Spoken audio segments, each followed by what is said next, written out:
যে রাম মন্দিরের নামে নাম রামের ওটা কি করে মূর্তির নামে যে অরাজকতা সৃষ্টি যে পায়তারা চলছে, আমি বলবো মন্দিরের ভিতরে তাদের রামের মূর্তি থাকবে, থাকুক, এটা আমাদের কোনো বাধা বিপত্তি থাকবে না।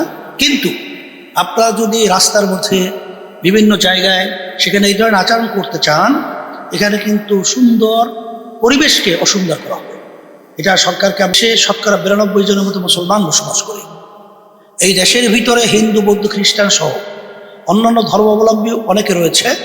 আমি বলবো বাংলাদেশের ইতিহাসে তারা কিন্তু মায়ের কোলে যেরকম সন্তান শিশু নিরাপদ থাকে, এইভাবে এই দেশের মধ্যে আছে। কিন্তু এই বিভিন্ন সময় দেখা যায় যে রাম মন্দিরের নামে নাম রামের ওটা কি করে মূর্তির নামে যে অরাজকতা সৃষ্টি যে পায়তারা চলছে, আমি বলবো মন্দিরের ভিতরে তাদের রামের মূর্তি থাকবে, থাকুক, এটা আমাদের কোনো বাধা বিপত্তি থাকবে না। কিন্তু আপনারা যদি রাস্তার মধ্যে বিভিন্ন জায়গায় সেখানে এই ধরনের আচরণ করতে চান, এখানে কিন্তু সুন্দর পরিবেশকে অসুন্দর করা হবে। এটা সরকারকে, আমি দেশ পরিচালনার ব্যাপারে আমরা সব আন্তরিক হই, তাহলে সেখানে জবাবদিহিতা থাকবে, আল্লাহর ভয় থাকবে, প্রতিটা দায়িত্বশীল। এখন যারা সরকারে রয়েছেন, আপনারা আমানতদার, আপনাদেরকে আমাদের পক্ষ থেকে দায়িত্ব দিয়েছি। আমানতদারের দায়িত্ব হলো যাদের আমানত রাখা হয় তাদের কাছে সঠিকভাবে পৌঁছানো। কিন্তু দেখা যায় যে আপনারা আমাদের এই অর্থ আপনাদের কাছে আমানত রেখেছি, কিন্তু আপনারা রক্ষক ভক্ষক সেজে বারবার আমাদের দেশকে দুর্নীতির চ্যাম্পিয়ন বানিয়েছেন।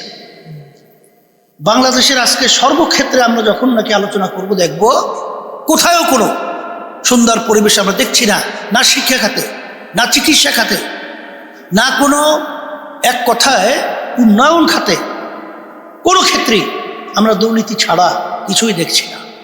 এই জন্য সকলকে ধন্যবাদ জানাবো। আর সরকারকে বলবো যে আপনারা যে বাজেট পেশ করছেন, এখানে ঋণের কথাও আমরা দেখেছি আপনারা আলোচনায় নিয়ে এসেছেন।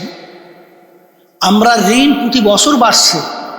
এক কথায় 2026-27 যে আপনারা অর্থ বছরে বাজেট ঘোষণা করবেন, সেখানে যে আপনারা ঋণের পরিমাণ দেখিয়েছেন, এতে করে আমাদের দেশের প্রতিটা জনগণের মাথায় 1,40,000 টাকার মতো ঋণ আমরা বিদেশের কাছে দায়বদ্ধ হিসাবে আমরা বোঝা নিয়ে চলব। এটা হতে পারে না, এটা আমাদের পরিবর্তন করতে হবে। এই জন্য আমরা সবাই যদি দেশকে ভালোবাসি, মানুষের কল্যাণ চাই, আসেন আমরা সবাই একাকার হয়ে আমরা যেন এই বাজেটের মাধ্যমে আমরা প্রতিটা জনগণের যেটা চাওয়া পাওয়া সেই লক্ষ্যে আমরা পৌঁছতে পারি। এবং সরকারকে বলবো পৌঁছাও দেওয়ার ব্যাপারে আপনারা আন্তরিকভাবে সচেষ্ট হবেন। আর সাথে সাথে এই দেশে শতকরা 92 জনের মতো মুসলমান বসবাস করি। এই দেশের ভিতরে হিন্দু, বৌদ্ধ, খ্রিস্টান সহ অন্যান্য ধর্মাবলম্বী অনেকে রয়েছে। আমি বলবো বাংলাদেশের ইতিহাসে তারা কিন্তু মায়ের কোলে যেরকম সন্তান শিশু নিরাপদ থাকে, এইভাবে এই দেশের মধ্যে আছে। কিন্তু এই বিভিন্ন সময় দেখা যায় যে রাম মন্দিরের নামে নাম রামের ওটা কি করে মূর্তির নামে যে অরাজকতা সৃষ্টি যে পায়তারা চলছে, আমি বলবো মন্দিরের ভিতরে তাদের রামের মূর্তি থাকবে, থাকুক, এটা আমাদের কোনো বাধা বিপত্তি থাকবে না। কিন্তু আপনারা যদি রাস্তার মধ্যে বিভিন্ন জায়গায় সেখানে এই ধরনের আচরণ করতে চান, এখানে কিন্তু সুন্দর পরিবেশকে অসুন্দর করা হবে।